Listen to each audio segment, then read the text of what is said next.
Assalamualaikum warahmatullahi wabarakatuh. My name is Ilham Syaputro and I am with my partner Ilma. Today we are going to present you a presentation about the creative writing for millennial students. So let's begin to the introduction session. Our basic material is actually teaching writing, which is the writing is one of the communication activities in the form of writing, such as writing letters, messages on social media, writing in emails, and so on. This activity is very beneficial for everyone. According to the Harmer 1998, points out that the writing skill has finally recognized as an important skill for language learning.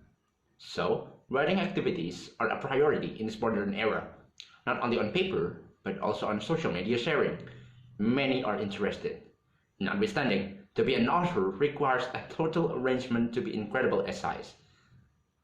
So, instructing and learning is something that is focused on exercise are regularly done all through the world, including Indonesia. The Indonesian state places extraordinary accentuation on this movement, one of them educates English. So this writing point is actually really important in this era, especially in Indonesia, because it is one of the important skills of English that we should learn, that we should master, and also we should practice again and again, over and over again, until we can master it and we can do writing so well. Assalamualaikum warahmatullahi wabarakatuh. My name is Ilma. I'm from class G. In here, I will explain about theory of language and theory of learning. Theory of language, according to Chomsky, type of language is put away in human mind. Language is a skill that is extraordinary for man.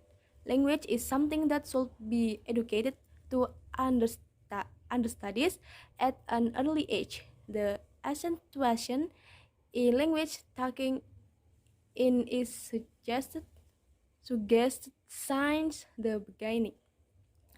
The conclusion is that language is one of the important means of communication between people. There are so many ways we can communicate, not only through speech but with body movements. And also, writing in a book can communicate smoothly. With communication, we can carry out any activity, especially that learning process becomes smooth. Okay, next, theory of learning. Learning is an activity that is very beneficial for everyone, especially for a student. As per Ilris 2009, in book 1, says about learning is an exceptionally complicated matter and there is no by and large acknowledged definition of the idea. All things being equal, a large portion of the pretty much particular of converting speculation of learning keep on being grown. Some of which allude back to more customary and viewpoints. In general, learning theory has provided vocabulary and learn. Learning theory can help us to find the best solution to the problem that occur. Teaching procedures have 4 procedures. Number 1, as a means. Writing is widely used in foreign language courses as a confirmation means of engaging with aspect of language other than writing itself. Writing is commonly used in unfamiliar dialect course as profitable method for drawing with part of language other than the talk itself. Writing is widely used in foreign language courses as a practical ability to draw with language factors different from the writing itself. Number 2, as an end. Other activities take as their main goal writing itself. At the micro level, practice certain written from the word or sentence level handwriting or typing, spelling, punctuation. At the macro level, the emphasis is one content and organization. A segment invite learners to express themselves using their own words, state the purpose of writing, and often define an audience. Examples of such activities are telling a story, reading a letter. Okay, number three, as both means and. The third type of reaction combines purposeful but authentic writing with letter, study of law, maintenance work of other skill or contents. For example, read and answer mimic controversial, horoscope dissertation analyzes composition about imitating and I'm so sorry, anecdote explain the meaning of idioms. Number four, writing for contents and or form. The purpose of writing in principle is to express ideas, convey a message to the reader so that the idea itself arguably,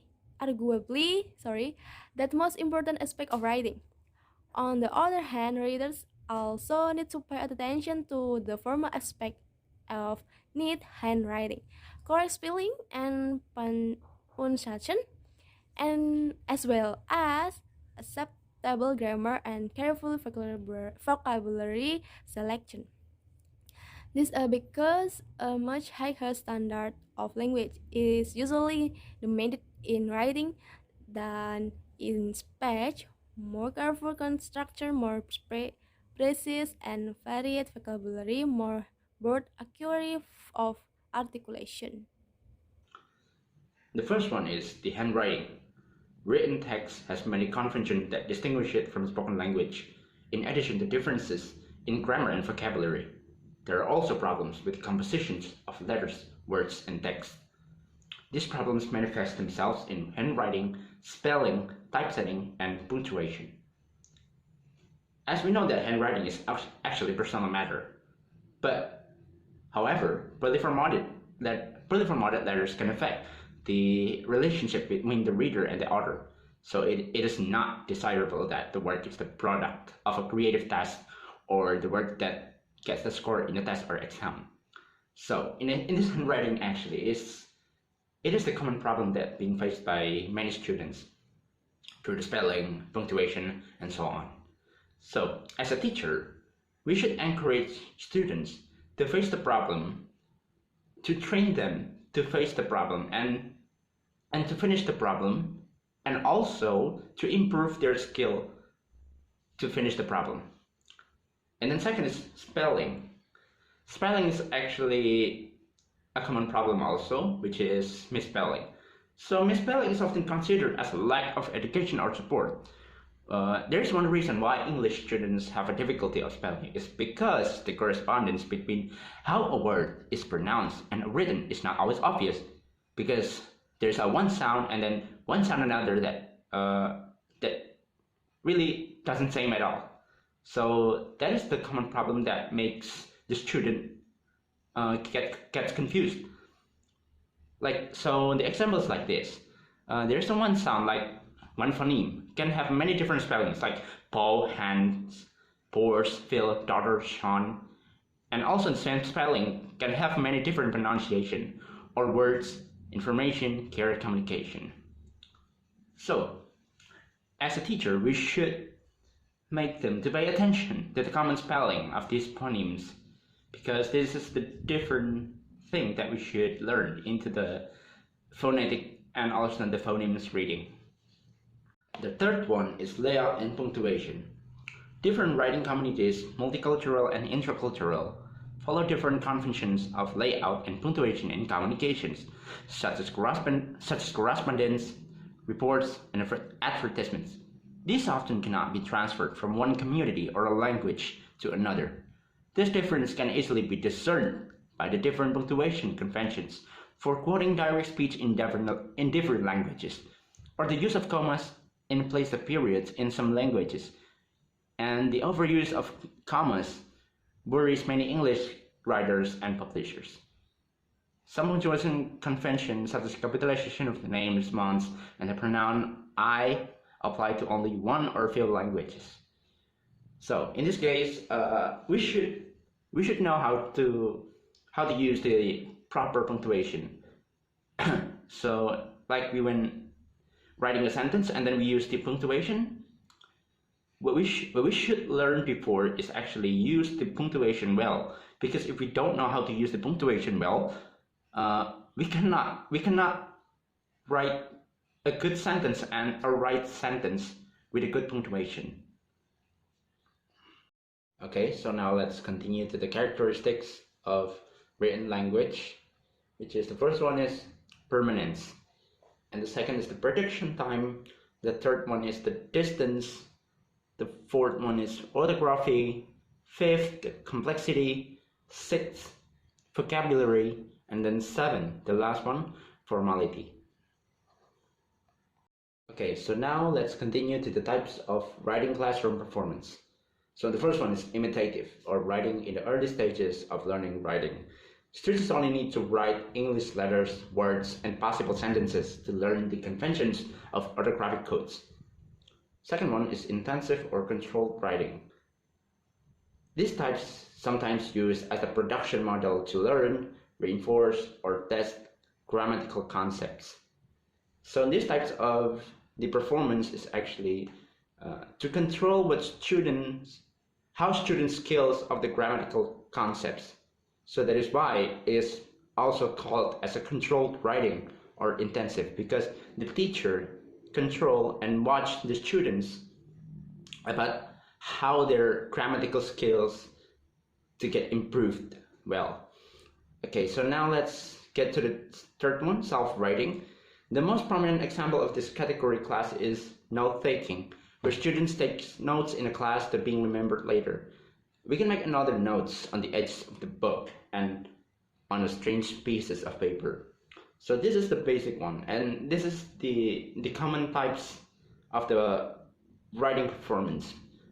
When students being taught to take a note on a notebook or a strange pieces of paper, and then they write it down into the paper, so they can learn it some days when they got off from school or maybe get home from school. And then the fourth one is display writing. So for all language students, short answer exercises, essay exams, and even research reports will be an element of this display.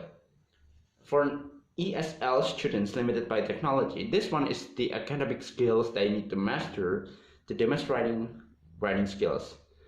So in this display writing, we use a technology. We use a technology to use to make a report, to join an exams or maybe an exercises, because it's display writing. So it's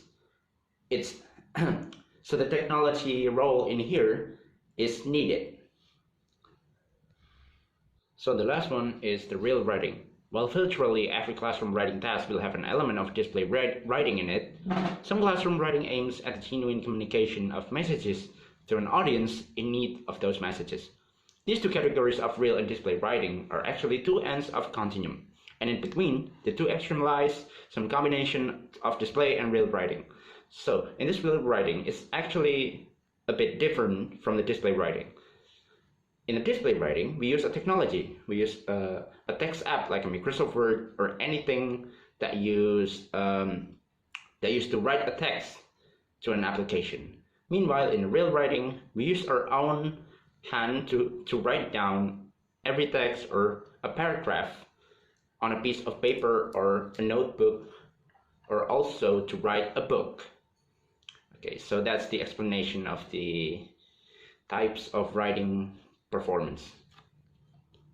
Okay, teaching writing have 10 steps in planning a writing course and training teachers of writing. Step 1. Ascertaining goals and institutional. Step 2. Deciding on theoretical principle. Step 3. Planning contents. Step 4. Weighing the elements.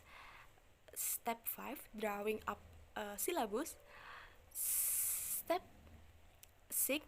selecting materials. Step 7, paraphrasing activities and rules. Step 8, choosing types and methods of feedback. Step 9, evaluating the course. Step 10, reflecting the teacher's experience. Okay, thank you. Okay, that's all we can say. If there is a wrong word, we apologize as big as possible. Wassalamualaikum warahmatullahi wabarakatuh. Thank you.